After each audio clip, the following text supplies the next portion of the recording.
Today I thought I'd share with you the lessons that I learned from working on a documentary with a crazy fast turnaround time. So when I heard that Brighton's first Indonesian restaurant was opening right in the middle of a pandemic, I thought that's a mildly interesting situation. But it wasn't until I had spoken to the guy who decided to open the restaurant, his name's Chandra, it wasn't until I had spoken to him that I realised what an eccentric and interesting character he was. And so that was the moment when I realised we might have a little story on our hands here.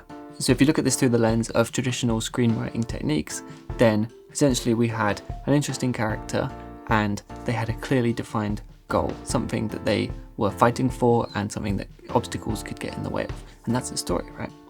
So the only other thing left was to think about, because we're not just making a podcast, we need more than just an interview.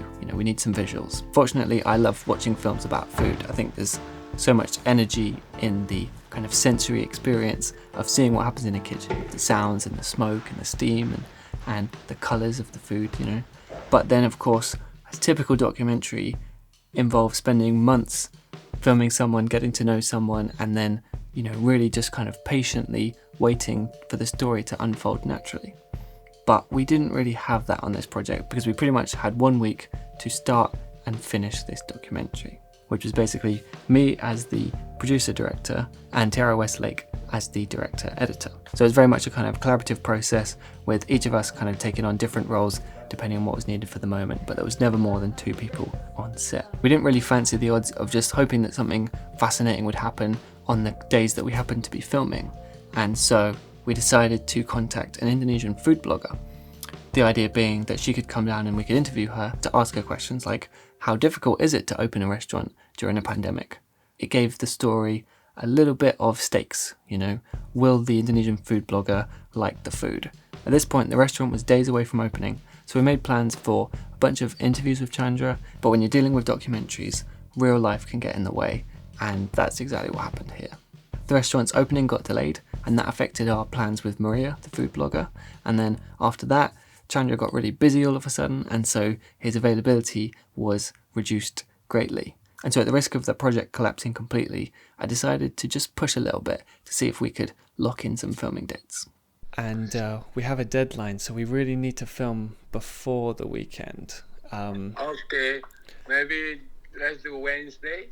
Wednesday? Okay. We'll talk to you soon. Thank you, Chandra. Cheers. Cool. See you on Wednesday. Thanks. Bye-bye. Bye. The question is, do we trust that Chandra can get the entire restaurant ready by Saturday and that he will be available to cook it, or one of his chefs will be available to cook it to a high enough standard that he will let us film it? Or...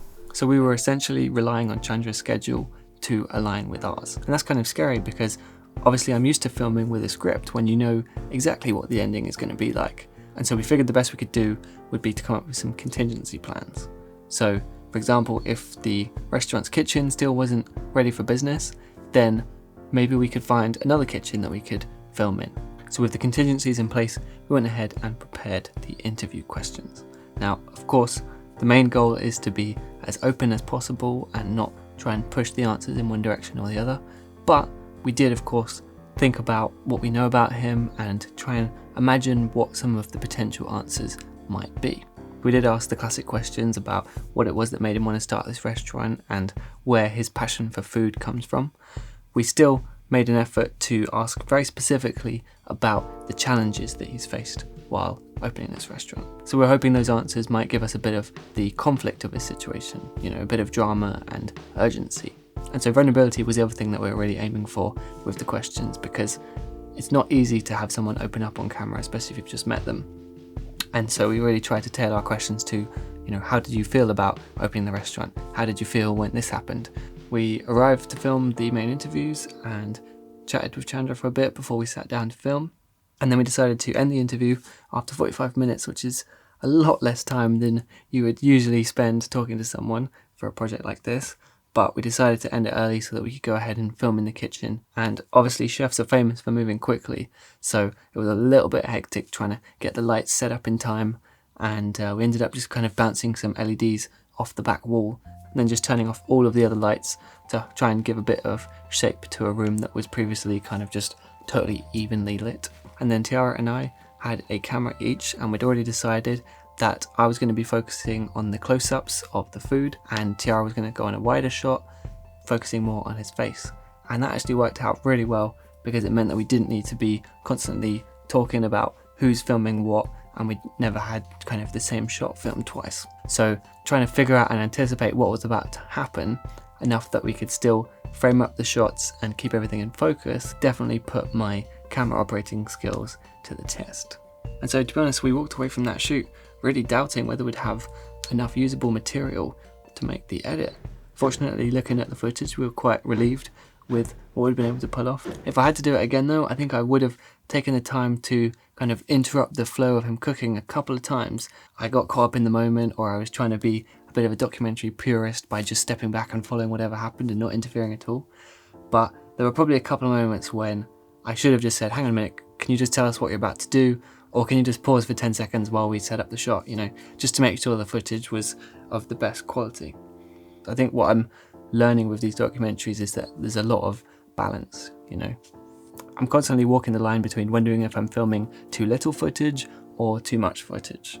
And really trying to take plenty of time to listen, but without being too quiet.